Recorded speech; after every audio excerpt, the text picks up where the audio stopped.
So different to watch their movements as soon as you impose the board. Everything gets more serious. It's only 2 inches high.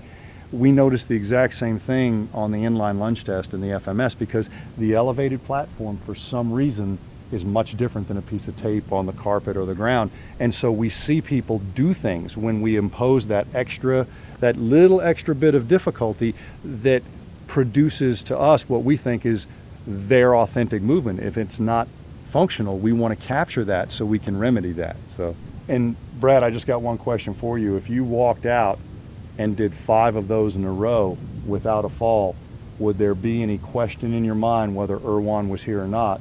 Was your quality at least acceptable? Yeah. You get the feedback right away. Oh yeah. If you fall off, you know the rep doesn't count, and if you don't fall off, you at least had the integrity. It had nothing to do with your strength, and it basically had to do with your mobility, but the way you use your mobility is actually your stability.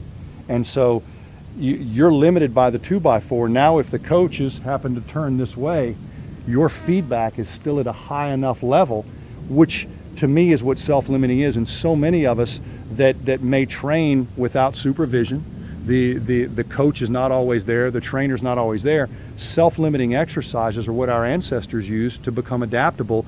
And what we've done many times is remove the limitations so people could burn more calories and get their endorphins flowing, and yet the quality of movement continues to erode as they expend their calories. And sometimes I literally think we shun the self-limiting activity because we can't get the volume we think we need. And 5 of those is plenty of volume. Oh yeah. Because your quality deteriorates right after that, which do those reps really count anyway? Exactly, and that's what we emphasize in MovNat: establish movement quality first, and then increase volume, intensity, and complexity. It means that we are interested in conditioning, but that conditioning is not something we have to do first. It is something that stems from the practice of the in-context movement. Sounds like we got a new term, conditional conditioning. There are conditions to your conditioning. There are conditions to the conditioning.